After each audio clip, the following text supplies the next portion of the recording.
Baik, kita akan eh, membahas tentang estimasi parameter rata-rata. Jadi sebelumnya dikenalkan terlebih dahulu ada namanya populasi. Dari populasi itu ada beberapa sampel. Jadi populasi adalah kumpulan beberapa sampel gitu. Nah, jadi populasi itu lebih besar gitu ya dibanding sampel gitu. Nah, sampel itu antara sampel distribusi dan sampel dari sampel distribusi itu akan berbeda gitu, samplingnya.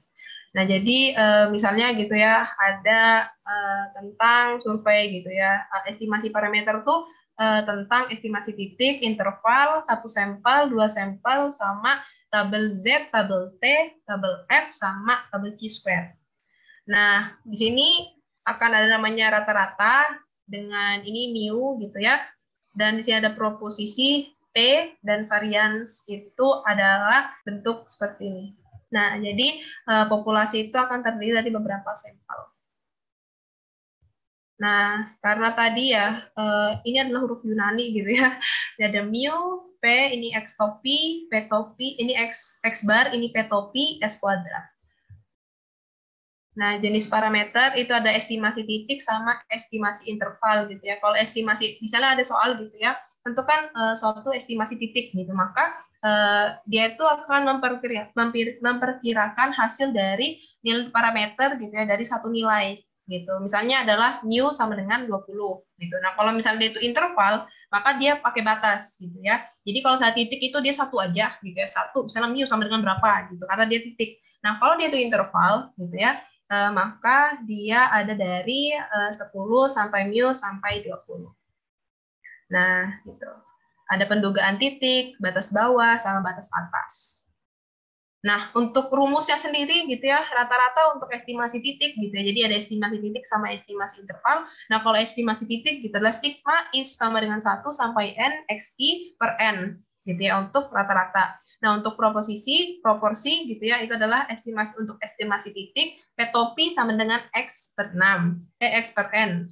Nah, di mana X itu adalah jumlah event sukses dan N itu adalah banyak percobaan. Jadi, misalnya ada peluang bla bla bla gitu ya, maka suksesnya berapa gitu ya, itu yang dijadikan sebagai X. Nah, untuk varians, itu estimasi titiknya itu adalah X kuadrat, ketika estimasi titik itu rumusnya X kuadrat sama dengan sigma I sama dengan 1 sampai N X I dikurang X bar, ya rata-rata ini dikuadratkan per N-1. Nah, lalu ada interval konfidensi gitu kan ya, singkat aja. Nah, nanti satu kelompok sampel itu terdiri dari beberapa varians gitu ya, yang populasi diketahui dan varians yang populasi tidak diketahui gitu. Nah, ini rumus-rumus yang teman-teman harus catat gitu ya untuk interval rata-rata gitu ya. Nah, ini estimasi interval karena tadi adalah estimasi titik gitu ya. Sekarang adalah estimasi interval dan yang biasanya keluar itu adalah estimasi interval gitu ya. Untuk rata-rata mu gitu ya. Jadi misalnya ada tabel Z gitu ya. Jadi teman-teman bisa cari di Google gitu ya, tabel T sama tabel Z untuk membantu teman-teman gitu kan ya, karena untuk menghitung interval konfidensi gitu ya, itu harus mengetahui nilai dari tabel Z dan tabel T. Jadi, ketika variansnya diketahui untuk satu kelompok sampel, maka rumusnya adalah X bar plus minus Z ya, tabel Z alpha per 2 dikali ini varians gitu ya, ini varians, akar dari varians gitu kan ya, karena varians adalah yang kuadrat. Nah, itu per akar N gitu. Nah, jadi ini ada beberapa rumus yang mungkin teman-teman bisa screenshot atau teman-teman hafalin gitu ya, karena ini adalah rumus-rumus untuk mencari estimasi interval untuk rata-rata. Nah, kalau misalnya teman-teman bisa di sini juga untuk interval konfidensi gitu ya, ketika dijabarkan gitu kan ya, dia akan menghasilkan nilai seperti ini, di mana X bar itu adalah rata-rata simpul, alpha adalah taraf signifikasi, nanti taraf signifikasi itu menyesuaikan gitu kan ya, dan N itu adalah banyaknya sampel gitu, dengan Z bar alpha per 2 itu diperoleh dari tabel. Jadi teman-teman itu harus mengetahui gitu ya, alfanya itu berapa nanti dibagi 2. Nah, ini adalah tabel Z gitu ya, tabel Z gitu. Misalnya nih cara baca tabel Z itu gimana gitu. Misalnya A 0,05 gitu ya. Jadi A 0,05 itu kan berarti kan 1 gitu ya, 1 dikurang alfa gitu. Jadi cara baca tabelnya itu 1 dikurang alfa. Misalnya alfanya diketahui 0,05 gitu. Jadi 1 dikurang 0,05. Berarti kan 0,9505 gitu. Nah, kita lihat dia itu ada di mana gitu ya. Misalnya dia ada misalnya di sini gitu ya. Di sini 0,9505, maka nilai Z-nya itu adalah 1,6 dengan 0,5, jadi 1,65 gitu. Jadi cara baca tabel nilai Z itu kita kurangkan dulu 1 dikurang alfa gitu. Nanti baru kita dapatkan nilai yang sesuai dengan 1 dikurang alfa di tabel Z. Nah, gitu. Nah, jadi kan misalnya 0,05 dibagi 2 kan 0,025 gitu kan ya. Jadi 0,975 gitu kan ya. Itu kan berarti kan hasilnya adalah 1,96 gitu. Jadi nilainya itu adalah 1,96 gitu. Nah, ini ada beberapa soal gitu kan ya. Nanti ada di akhir gitu ya. Dan bagaimana cara mencarinya menggunakan Excel gitu. Nah, ini ada estimasi interval gitu ya untuk mean gitu kan, mean atau rata-rata gitu ya. X bar plus minus T A/2 karena kan tadi dia menggunakan Z, sekarang menggunakan tabel T. Jadi teman-teman sambil bisa membuka tabel T. Nah, ini adalah tabel T gitu. Nah, sama kayak tadi gitu ya, cara bacanya kayak gini. Misalnya gitu ya, A-nya berapa gitu.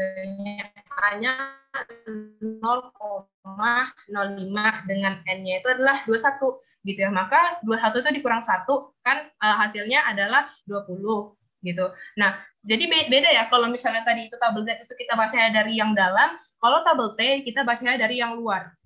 Nah, kita baca dari yang luar, misalnya nilai A yang digunakan itu adalah 0,05 dengan V gitu ya, N-1, N-nya 21, berarti kan V-nya adalah 20, maka V yang di sini adalah 20 dan alfanya itu adalah 0,05, maka dia akan menghasilkan nilai 1,725. Jadi cara baca tabel T dan tabel Z itu berbeda.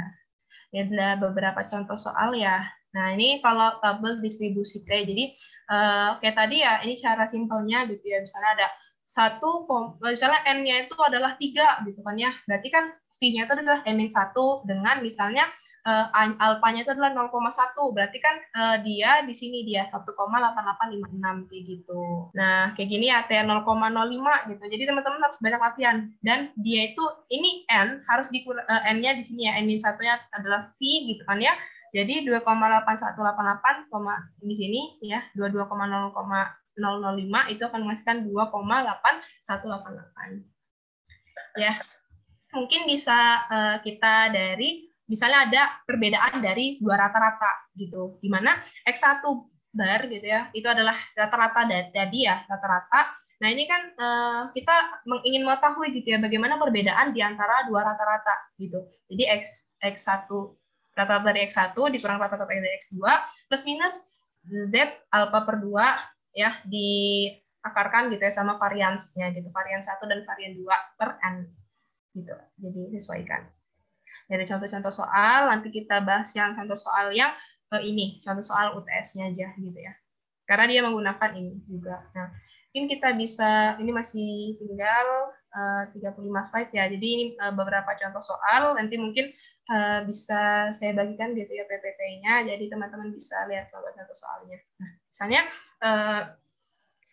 kalau misalnya ini ya probabilitas gitu ya, jadi soalnya ini ada tentang probabilitas juga gitu ya, di mana PFP gitu ya, probabilitas gitu ya, PP, AP. Jadi kalian teman-teman buat dulu tabelnya gitu ya, jika ingin mengetahui suatu probabilitas gitu. Nah, di mana AP dan PP, PN dan AP, AN dan PN gitu ya, di mana TPN gitu kan. Jadi untuk mencari PFP gitu ya, seorang yang negatif berdasarkan swab PCR. Jadi mungkin teman-teman soalnya bakal beda gitu ya, soalnya bakal beda. Jadi ini untuk probabilitas dia ada false positif gitu ya, di mana kita menggunakan K gitu ya, K-nya itu ada di sini, K itu adalah yang ini gitu ya, dan ini kita bisa present aja ya biar gede. Nah di sini P-nya gitu kan ya, P-nya itu adalah sama dengan K sama dengan 8, AP-nya adalah 80 ditambah 8 gitu di sini, AP gitu. Jadi K per AP di mana 9,1 gitu. Nah, misalnya nilai P gitu ya, misalnya PCR positif dan antigen positif, berarti kan PP AP gitu. Dan ini adalah bersyarat gitu. Ingat kalau ada tanda begini dia adalah bersyarat. Nah, kalau dia misalnya mencari probabilitas yang antigen positif, berarti kan ini ya tinggal antigen positif dibagikan sama seluruh jumlahnya gitu, yaitu 104 gitu. Nah, kalau misalnya P, A, dan B gitu ya, ini adalah seperti ini kan adalah irisan ya. Irisan itu kan berarti dia itu ada di antara A dan di antara B. Di sini. Nah, jadi 80 per 104 gitu ya hasilnya. Ya, teman-teman boleh menuliskan seperti ini aja gitu ya. Atau misalnya pengen nulisin secara bentuk desimal tuh boleh. Nah, ini adalah bersyarat gitu ya. Bersyarat di mana ketika dia bersyarat yaitu akan kita ini ya, yang ini kita bagikan sama PB gitu. Nah, di mana PA irisan B gitu ya, tadi 80 per 104 ya kita bagikan dengan 88 per 104 akan menghasilkan 80 per 88. Ketika kita hasilkan desimal itu adalah 0,909, ketika dijadikan persentase itu adalah 91% ya. Untuk PB dengan batas A dengan syarat A gitu. Jadi PA sama dengan 85 per 104. PA dari mana gitu ya? Dari sini gitu. PA. Nah, jumlah PA keseluruhan gitu. Nah, selanjutnya untuk PB irisan A gitu. Jadi yang ini 80 per 104 gitu. Nah, jadi hasilnya nanti PB dengan syarat A itu akan menghasilkan 80 per 104 per 85 per 104 sama dengan 80 per 85 gitu ya, atau 0,94 atau misalnya dijadikan persentase itu ada 94% gitu. Nah, jadi kesimpulannya itu adalah kejadian tersebut bisa berbeda gitu ya, karena jumlah PCR positif dengan antigen positif itu 0,91% dan jumlah antigen positif dan PCR positif itu sebesar 94%. Nah, itu perbedaan itu karena jumlah antigen positif berbeda dengan jumlah PCR positif sehingga mengakibatkan adanya suatu perbedaan. Nah, ini kayak tadi ya kita menggunakan mu gitu ya. Ini adalah interval gitu. Jadi ada diberikan 30, 34, 32, 31, 33 dan 35. Berarti kan ini ada n-nya itu ada 6 ya, ada 6. Nah, X bar gitu ya atau rata-ratanya ini dijumlahkan baru dibagi 6 gitu ya. X kuadrat itu adalah 3,5 gitu. Jadi menggunakan Excel. Nah, ini saya sesuai Excelnya. Ya, jadi untuk mencari X bar gitu ya, teman-teman bisa definisikan dulu di sini gitu kan ya. Terus tuh jadi Excel ini sangat berfungsi banget gitu ya untuk mata kuliah PMS. Jadi teman-teman bisa menggunakan Excel gitu, bisa menggunakan Excel untuk belajar gitu kan ya. Nah, di sini X bar itu adalah rata-rata gitu ya. Kita bisa menggunakan average gitu ya. Atau rata-rata. Nah, kita tinggal blok aja yang mana mau di rata-rata. Lalu untuk standar deviasi sama gitu ya. Rumusnya adalah STD. Tinggal kita blok aja. Terus tuh ada X barnya gitu ya. Kan tadi ada dua gitu ya, ada dua macam baterai yang ada baterai yang dua. Jadi variansnya gitu. Nah, untuk mencari variansnya gitu kan ya, dan bisa mencari n-nya gitu ya, n-nya berapa ya tadi rata-rata sama standar deviasinya bisa menggunakan ini. Nah, satu kita menggunakan data A, data B gitu ya. Jadi ada alfa per 2, 1 min Z alfa per 2. Jadi yang kayak tadi ya menggunakan Z gitu ya, tabel Z. Nah, jadi di sini gitu ya. Misalnya gitu ya, kita ambil sembarang gitu ya. 100% dikurang, ini alfa ya, ini alfa gitu ya. Alfanya itu adalah 100% dikurang 95%, hasilnya 5%, berarti kan dia 0,05 gitu. Jadi alfa per 2 adalah 0,05 per 2 atau sama dengan 0,025. Nah, V gitu ya, itu sama dengan NA ditambah NB dikurang 2, yaitu 12 tadi ya, NA-nya adalah di 6, NB-nya ada 6, baru dikurang sama 2 gitu. Nah, tadi kita menggunakan tabel T di sini. Nah, tabel T gitu ya, tadi kan kita sudah dapat nih V-nya. Nah, V-nya itu adalah 10 gitu. Nah, kenapa dikurang 2 gitu? Kan tadi rumusnya adalah N-1, karena dia ada di sini ada 2N, maka kita jumlahkan dulu kedua N-nya, baru kita kurangkan dengan 2 gitu. Nanti hasilnya gitu ya, T 0,025,10 sama dengan 2,228. Nah, kita bisa mencari SP kuadrat sama dengan NA-1, SA kuadrat ditambah NB-1 SB kuadrat per NA plus NB dikurang 2 gitu ya. Atau di sini kita bisa tuliskan adalah 10 gitu. Jadi 5 gitu ya. Di sini kan NA-nya kan tadi 6 ya. 6 dikurang 1 kan 5. 6 dikurang 1 5. 5 dikali 3 SA kuadrat gitu ya, itu ada 3,5 gitu ya. Itu dapatnya dari mana gitu ya? Yang ini gitu kan ya. Dia dikuadratkan gitu. Yang ini dikuadratkan. Nah, kan ini tadi S-nya itu kan 1,87 nih, yang ini. Nah, kalau dia dikuadratkan, gitu ya, itu akan menghasilkan nilai 3,5. Gitu. Nah, 35/10 kan berarti SP kuadrat adalah 3,5 dan SP-nya adalah 1,87. Jadi, kalau misalnya mau cari standar gitu ya, standar deviasi gitu ya, SP, teman-teman bisa langsung aja gitu ya, masukkan di sini gitu, pakai STDF.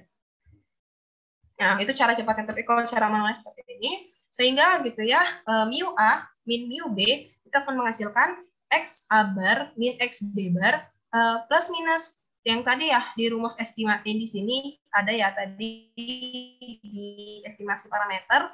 Nah, itu adalah T plus minus T per alfa per 2 dikali standar deviasinya baru diakar kan 1 per NA ditambah 1 per NB gitu. Nanti akan menghasilkan 3 gitu ya, plus minus 4,166 dikali akar 2 per 6. Nanti akan menghasilkan 3 plus minus 2,406. Ya, ingat kalau misalnya ada angka di belakang koma, kita nggak boleh menyebutkannya ratusan ya, karena angka di belakang koma itu harus disebutkannya misalnya 406, nggak boleh 406 gitu, karena nggak ada bilangan yang kayak gini nih, 0,595 itu nggak bisa gitu. Jadi 0,595 gitu. Itu adalah dasar aja sih. Jadi teman-teman nggak boleh 5,406 gitu, nggak boleh, harus 5,406. Nah, sehingga kita bisa simpulkan gitu ya bahwa baterai A lebih baik dari baterai B karena hasilnya positif. Jadi interval koinsidensi itu bisa menghasilkan suatu kesimpulan gitu ya bahwa ketika dia nilainya positif gitu ya, maka yang nilai yang kiri itu lebih bagus gitu. Nah, kalau misalnya dia itu negatif, maka baterai B yang bagus. Nah, oh ya, sebelumnya mohon maaf, tadi saya lupa perkenalan ya. Saya Messi Angelika dari program studi matematika 2020. Ini mata kuliah PMS gitu ya. Saya mohon maaf apabila selama penjelasan gitu ya ada salah atau kekurangan.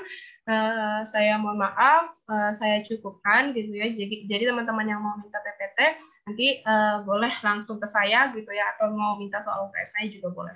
Oke, saya tutup. Assalamualaikum warahmatullahi wabarakatuh.